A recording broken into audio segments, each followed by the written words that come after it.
कि जनसुराज की इस बार बिहार में आंधी चलने वाली है और भीतरी करंट बहुत तेज है। और क्यों तेज है हम यह बताना चाहते हैं कि जनसुराज ने मुद्दा की राजनीति सिखाया है। बिहार में अब तक क्या हो रहा था? जाति की राजनीति हो रही थी, धर्म का राजनीति हो रहा था। इस बार लोगों ने समझा है, जनसुराज ने लोगों को जगाया है कि रे भाई, जाति से पेट नहीं भरने वाला है, धर्म से पेट नहीं भरने वाला है। युवाओं को चाहिए क्या? रोजगार। बिहार पलायन का शिकार है। बिहार के मैक्सिमम जो रोजगार युवा हैं वो कहाँ जा रहे हैं? दूसरे राज्य में कमाने जा रहे हैं। क्या दूसरे राज्य से, आप ही बताइए, क्या दूसरे राज्य से बिहार में कोई कमाने आ रहा है? क्यों? क्योंकि बिहार में रोजगार का कोई अवसर ही नहीं है।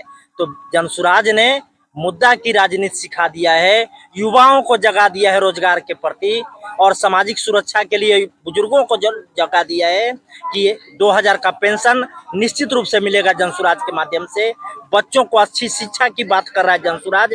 आज हम आपको बताना चाहते हैं आपके इस यूट्यूब चैनल के माध्यम से कि बिहार में शिक्षा का स्तर, जो प्राथमिक शिक्षा है उसका स्तर यह है, चूंकि मैं पढ़ाता भी हूँ, मैं शिक्षक भी हूँ, मैं बताना चाहता हूँ कि 7वां 8वां का विद्यार्थी को 7 का 8 का नहीं आता है पहाड़ा।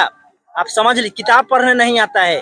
शिक्षा इतनी बदहाल अवस्था में है, तो जब शिक्षा इतना बदहाल होगा तो आप समझ सकते हैं बिहार का विकास हो सकता है? कभी नहीं हो सकता है। बीपीएससी के माध्यम से लाखों योग्य शिक्षक की बहाली हुई थी और आप बिहार की शिक्षा व्यवस्था पर सवाल उठा रहे हैं। आपको बताना चाहते हैं बीपीएससी के माध्यम से बहाली हुई है, निश्चित रूप से बहाली हुई है, लेकिन उसमें 60% बहाली दूसरे राज्य के युवाओं का हुआ।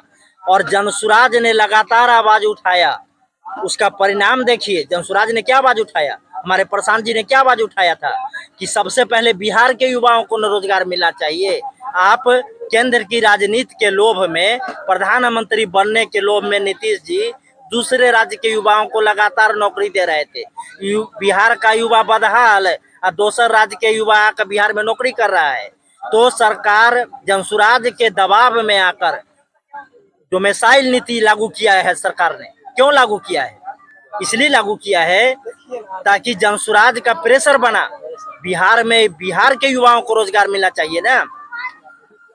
तो क्या लगता है जनसुराज के बातों पर जनता विश्वास करेगी? विश्वास करेगी क्या? विश्वास तो अब कर रही है, क्योंकि अब तक विकल्प का अभाव था, अब सबके नजर में आ गया है।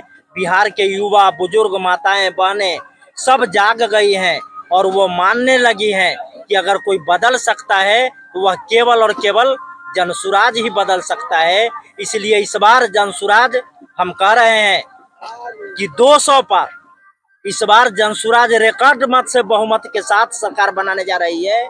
कोई भी इस बार टिकने वाला नहीं है और कुर्सी कुमार का कुर्सी तो गया ही गया और 9वां फेल मुख्यमंत्री नहीं बनेगा, इसकी गारंटी है।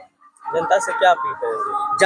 जनता से हम यही अपील करेंगे कि इस बार आप लोग मुर्गा भात के लोभ में न आइए, सारी दारू के फेर में न आइए, और इस बार मुद्दा पे वोट दीजिए और युवाओं के रोजगार के लिए वोट दीजिए, अपने बच्चों के भविष्य के लिए वोट दीजिए, अपने बच्चों की अच्छी शिक्षा के लिए वोट दीजिए, महिलाओं को सस्ते दर पर ऋण के लिए वोट दीजिए, किसानों को उद्यमी कृषि के लिए, कमाऊ कृषि के लिए वोट दीजिए। इस बार मुद्दा की राजनीति चलेगी बिहार में, जात पात की राजनीति नहीं चलने वाली है। और पूरी की पूरी जनता इस बार जनसुराज के साथ है और जनसुराज की सरकार बनेगी ही बनेगी। रोजगार के लिए तो 10-10 हजार रुपया दिया गया है सरकार के तरफ। महिलाओं को इसमें खेल समझ लीजिए। तब क्या खेल है? खेल यह है कि ये जो 10,000 जो दिया गया है, आप लोग ही बता दीजिए कि जीविका से बिहार की कितनी प्रतिशत महिलाएं जुड़ी हैं।